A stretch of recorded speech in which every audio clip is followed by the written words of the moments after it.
Hello, everybody. This is another Lamley Awards showcase.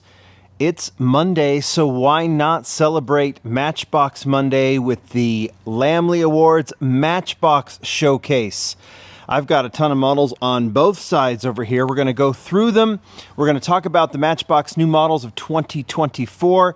And then tonight, follow the link to my Instagram account. Tonight, we're doing a Matchbox new model tournament. This is different this year. We usually have done polls with Matchbox, moving parts new models, basic new models. But as we go, I'm going to talk about why I'm doing the tournament. It's a little bit different.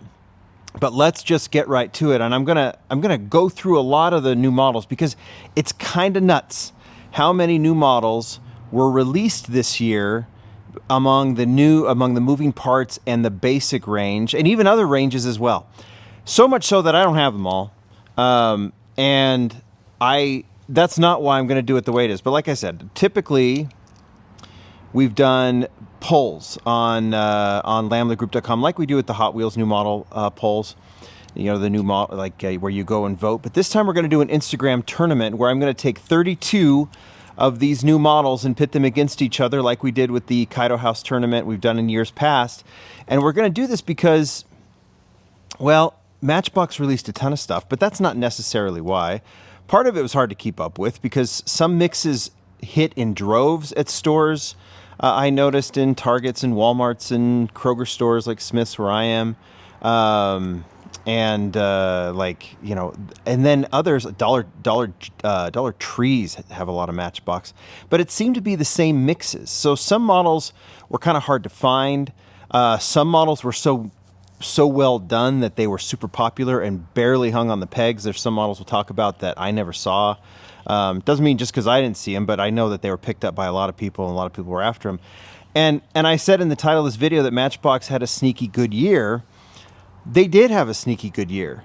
And they put out a lot of great stuff, and you'll see that as we go. And you're seeing it now as I'm going through some of these new models. I'm not even talking about them, I'm just showing them. There's such a wide variety of classic and new. A lot of EVs for sure, like this BMW, a lot of moving parts. But as I say they had a sneaky good year, I didn't say they have a sneaky great year. Matchbox is a brand we kind of take for granted a little bit. I mean, they're Mattel's second diecast brand for sure behind Hot Wheels, but they're doing some magic at Matchbox, Abe and the crew.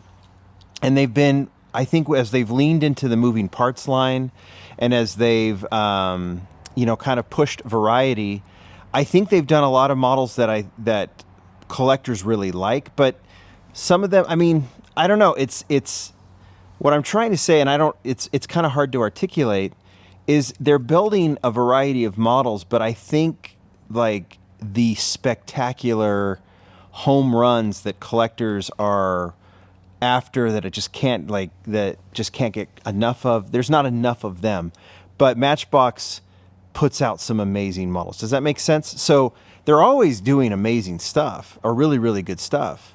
And the line as a whole, the diversity of the line, all the licensed stuff is really good that we do take a lot of these models for granted. There's the first parking lot, and look at what we've got from, and this is all new models, like two SUV cop cars. We got some EVs. We got an Alfa Romeo, of course, a new Mini, G-Wagon EV, Bizzarini, Toyota Prius. I mean, it's like collectors and car people don't get excited about Toyota Priuses, but they're out there, right? They're real cars that are on the road, and so it's kind of cool to see this variety.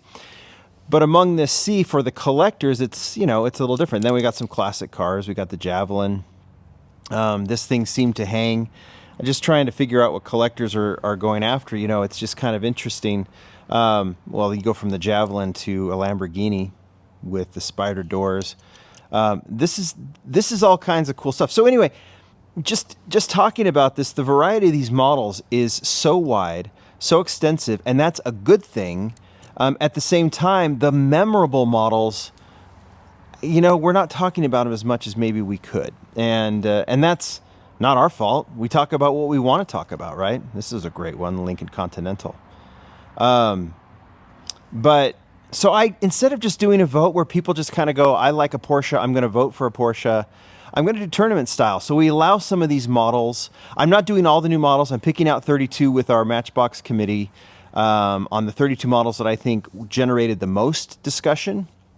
And then I think will generate the most interest. And we're pitting them against each other so that each round, these models, the ones that we have selected, then and some of them are going to be in here, and some of them are not. Get kind of attention along the way, as opposed to just the one out of the new models that gets voted on. And sometimes it's just, well, Hot Wheels collectors are watching, they like Porsches, so they vote for Porsches. Porsche still might end up winning, of course, the most popular stuff. At the same time, I want to give these models some of their proper due round by round. Does that make sense? I hope it does. That's why I've decided to do it. So some of these new models that we just know are not going to win are not in the tournament, but they do deserve some coverage here, and that's what I'm doing here. Here's a Celica from the collector's line. So Matchbox does basic kind of $1. I call them $1, not $1 anymore, but you know what I'm talking about. The basic $1 models don't have any moving parts. They still do a great job here. They're doing more moving parts. We're seeing more and more. My opinion on this is that I think I like the Matchbox basic models better than the moving parts, yet I think that Matchbox should continue to lean into moving parts, because it's such a nice differentiation from some of the other brands with the basic stuff.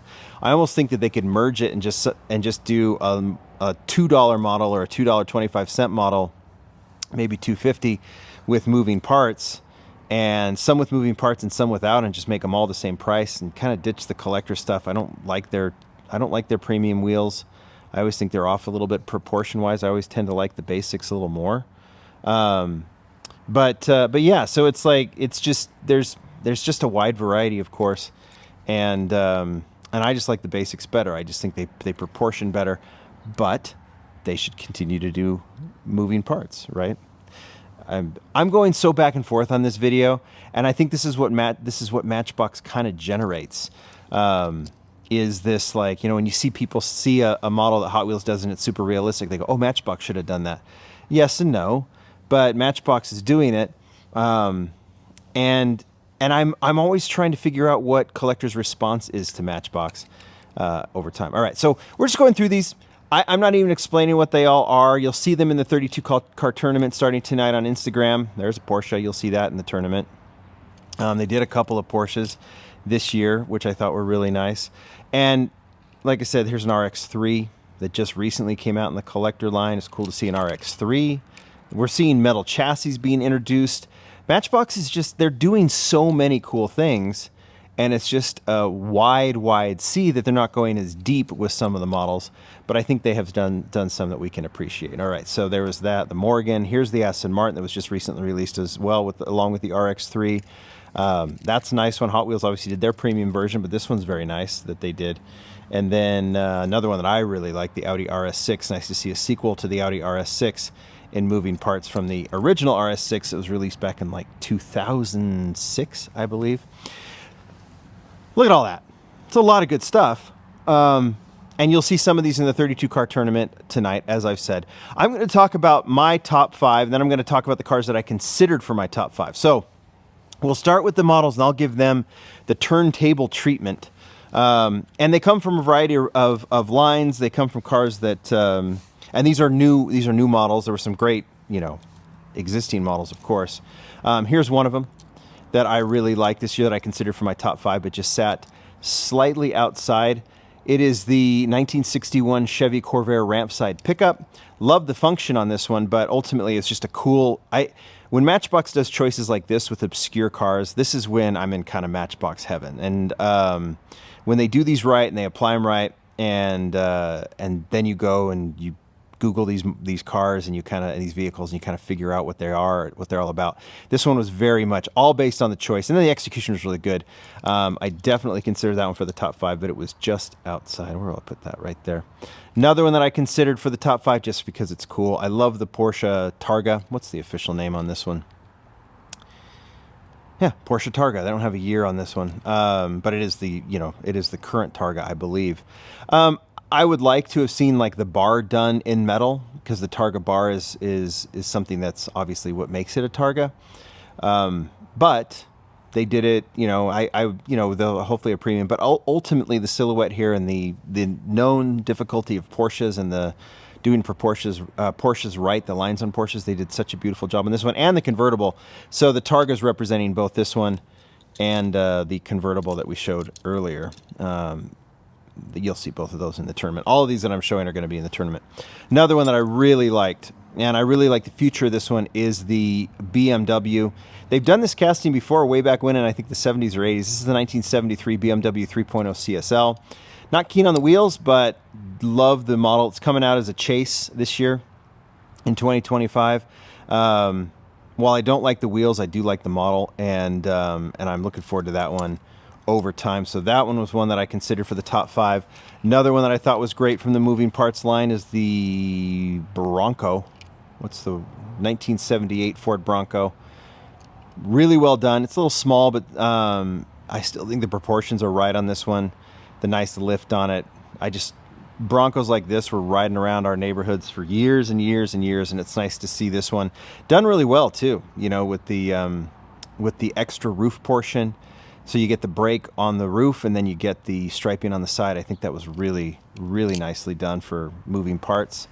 The next one that I considered was the Jag, another one that we've seen I think before in a different form, but this Jag's the 1977 Jaguar XJ6C. Chose it before Jaguar did its whole logo thing that everyone's been talking about, but still a classic Jag, and it's cool.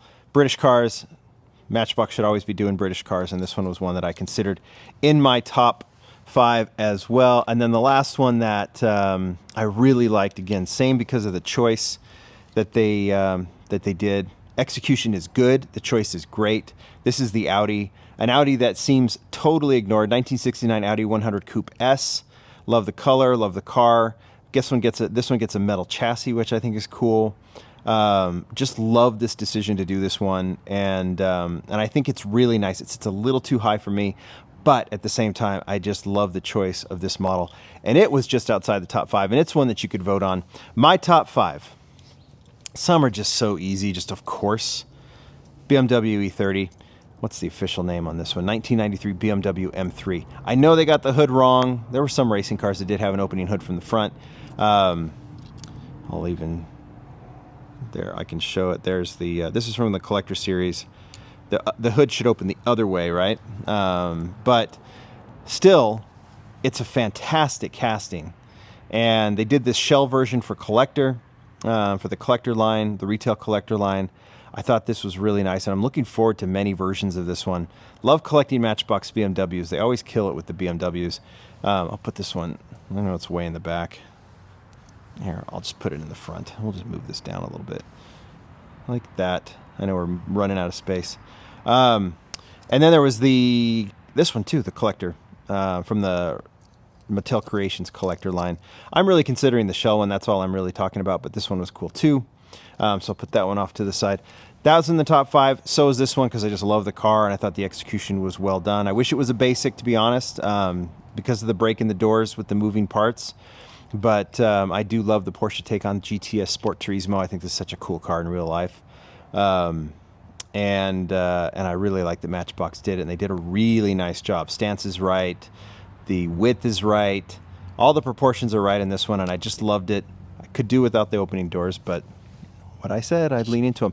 And then it really came down. I was back and forth on the top 3 on what was my number 1, but I think I feel pretty good about my number 1. This one was definitely considered really like, I think their Matchbox's execution on the new Supra, now the old Supra because it's going to bed, right? But on what's the official 2023 Toyota GR Supra, but their execution on the GR Supra is between Hot Wheels and Matchbox. This one wins. This is the best of this, in this range of cars. I know Mini GT's done a nice one, but I think Matchbox's Supra is on par with the best of them in 164, and that this was a basic model. I absolutely love it. It's got the side mirrors. It's got all the details it needs. It's really well proportioned. This debut in white with the gold rims is perfect. There will never be a better version, I think, than that version with the wheel and color combination. I just think it's fantastic. So that one is really, really high top 3. These are the home runs I'm talking about, right? This is more my preference, but I think the BMW, the Bronco, you can see that the Porsches, now you start seeing something like these are the home runs. You want to see more of these home runs. that gets people run into the stores. Chases do, but the castings need to as well. This was my number 2 model. Just a stunner. It's a beauty. It is a moving part, but this one is like a moving part that I can live with because it's in the back and I can't even open it, so I won't even try. This is the Porsche 356. Again, like the 356s the Hot Wheels has done, this is perfect. I mean, the lines are insanely beautiful on this model, and doing it in white, the wheels work perfectly. This is something that we've wanted to see Matchbox do forever, and they did. This is as good a Matchbox model as there's ever been, I think, in the last 10 years or so, even 15 or 20 years. I absolutely love it. I don't go crazy for 356s, but I do go crazy for that casting. My number 1, if you haven't seen it, you might have guessed, you're probably doing the process of elimination. If you're into Matchbox, I love the execution of this model. I love the choice of this model. I love the way it debuted and the color it debuted. I have talked about this model. I dedicated an entire video to it. I absolutely love it. It's the Chevy pickup. This thing is so cool. Everything about it. It is a moving part, but they did the hood and they did the hood super flush. The color on this is great. We're judging the casting, not the color, but I still love it. 1995 Chevy C1500. I think the 1500 is it's the next generation of trucks that we're probably going to see diecast do in Matchbox. Matchbox actually won the square body competition. M2's done their square bodies. Autoworld's done their square bodies. Of course, Hot Wheels has the very famous 83 Silverado. But Matchbox had their square body step side before any of them did it. Matchbox won the square body sweepstakes. And in terms of doing a stock version of this truck, they win this one as well. The 1500, C1500 is so great. I love it. It's one you could put on a farm, on the street, in a garage. It's like Matchbox at its best. And considering trucks like this really do well, this is a Matchbox home run as well. This is my Matchbox model of the year. Maybe it is yours, but it could be any of them in the tournament. We're going to be choosing the 32. The 32 cars have been chosen. I'm going to pair them at random. I have a little app I use. I just plug in all the names of the cars, and the app spits out the pairings. And some of them I'll cringe when they get paired, but I will just go with it. And then you'll go in round 1. It'll be 16 pairings. You choose the one you like best, then we'll go to 8, 4, 2, and then we'll crown our model of the year. It usually works out pretty good. You guys can tell me, or you guys can just be ready to vote, and we'll see which one wins. You know mine. Doesn't mean it has to be yours. That's Matchbox. Very interesting year. Hopefully you kind of get where I'm coming from on this. I'll be interested to see how 2025 plays out for Matchbox. I'm always interested with Matchbox just because of its positioning in our world and our hobby, and how it executes. It's a very intriguing brand, still being part of Mattel. Love your comments, love your choices. Let's see it. See you at Instagram tonight. Thanks, everybody. Bye.